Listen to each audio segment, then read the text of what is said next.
This is our Forex blog for September 11th, 2013, and a lot of people have been asking me to go over our new FX trade signals. I recently have been spending the last probably week to 10 days working on upgrading our website, and basically I created a new website to do changes, upgrades. I'm going to redesign the entire site showing our newest and best tools, and I haven't really spent much time improving our signals. Today I got back to that, and you can see the results. We're going to probably release a new version of the software every 2 weeks, and there's likely to be anywhere from 5 to 50 changes in the FX signals with new patterns and improvements. Today, some of the new signals that I put in were this one, and this one, and I also did some enhancements to get rid of a buy signal that was right there, and there was one other trade that I fixed that's not going to show a losing trade in the future. But I'm going to spend probably an hour or two every day trying to spend some time designing the website, some time working on signals, doing the blog videos each day, as well as trading. And the main purpose of this is for my own automated trading and my partners. We're not going to be releasing our automated trading system for a while, mainly because we're not CTAs. We are regulated by the NFA, but I don't want any more aggravation in my life. With 2 kids, my mom lives down the street who has Alzheimer's. I'm taking care of her. I don't really want anything more than just to trade and to work on our software and work on our systems.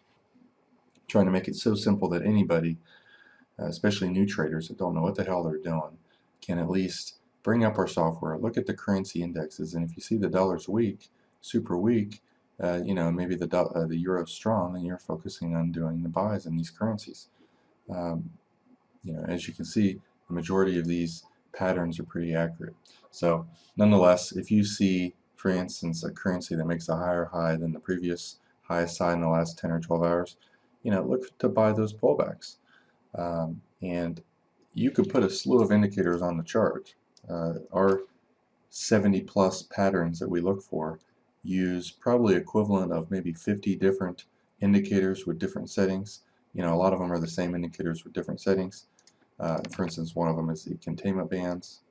I use the DSP band. I put on the 1.5 and the 2.0. And generally you don't want to be buying currencies that are above the 2.0 band, and that's why this trade right here was a loser before I put that rule in there. And also when a currency goes to the previous or the previous swing goes and hits the containment bands, typically if it goes above that, each subsequent up move, if it's above the upper containment band, is going to be a pullback. And so that's why I put that code in there today to find this and this trade, and you will find exceptionally good counter trend trades at the extremes. Remember, you want to trade with the trend, but only when the trend has not gone statistically too far. So for instance, once the market starts making a move up, this trade's not too bad because it's above our first band, but it's not outside the second band. This one's not that bad. This is a really high probability trade because it's actually pulled back about 20 something pips from the high, and that's it in a nutshell. We're looking to buy pullbacks as long as the market's not up too much. We don't want to be buying for instance up in this area right here, because the market's more likely to reverse when it's above the upper bands than continue. And so that's it in a nutshell. And I think most people who took every one of these trades, win, loss, win, win, small win, small win, big win, big win, big win, moderate win, you're gonna find you're gonna trade well. So let's go over the currency indexes and show you how easy that is to trade too. These currency indexes show you what each individual currency is doing. The dollar, the yen, the euro, and the pound. And I'm not showing the lesser currencies that most people don't trade, the Australian, New Zealand, Swiss, and CAD.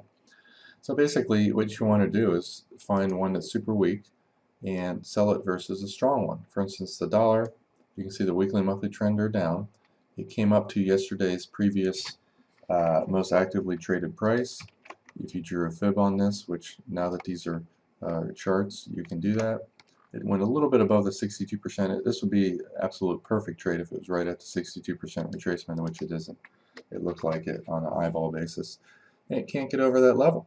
So you really could start looking for sells in the dollar once it breaks down underneath this little sideways rectangle range here. Longer term trends down, so you're looking to sell somewhere around the 2 o'clock period. Which currency is strong at 2 o'clock? Well, the yen had been, kind of trending down. It really didn't go that much underneath its hourly moving average, and at 2 o'clock it's above the hourly. So what you could do is look for sells at 2 in the dollar yen. This is just one of, probably 50 different ways of finding trades and anticipating future price direction based on this. So remember, the dollar is very likely to go down. The yen is showing some strength, 2 o'clock, and you can see it falls, about 15 pips, goes up, you sell this pullback here, and it falls another 20 pips. And that's it in a nutshell. You can't make it any easier than this. And especially once the currency breaks through the hourly at 4 o'clock and breaks the previous day's low, which currency can you sell the dollar against? At this point right here, you can see the yen is also showing some strength, although keep in mind the daily, weekly, monthly trend is down on this. You could look at selling the dollar here against the pound, because the pound's trend is up, although it also just broke its hourly moving average. However, the longer term trend is up in this. So I would take a shot at it.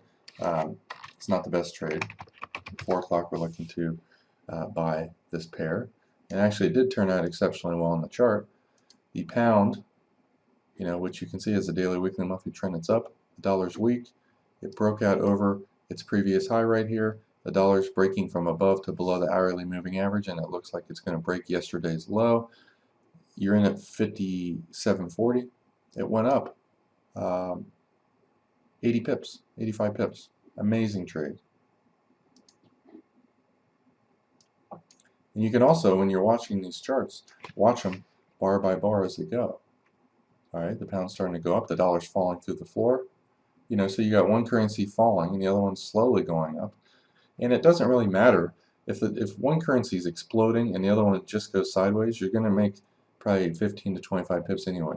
If they're both going, one's going down and the other one's going up, obviously you're going to make much more on that trade. Just an explosive, unbelievable trade. And you can see this resistance area, it couldn't get above it. It pulled back down, and typically at or near the hourly you get some kind of a bounce. It didn't. It just went sideways, and then it broke down.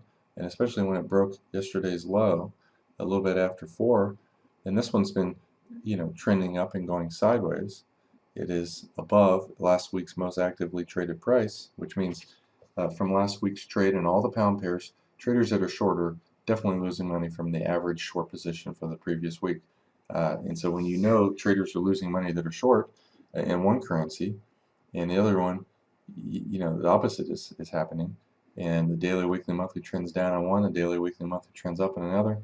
Those are the kind of things that equal kind of the perfect storm that lead to these astronomical, 50 to 100 pip moves.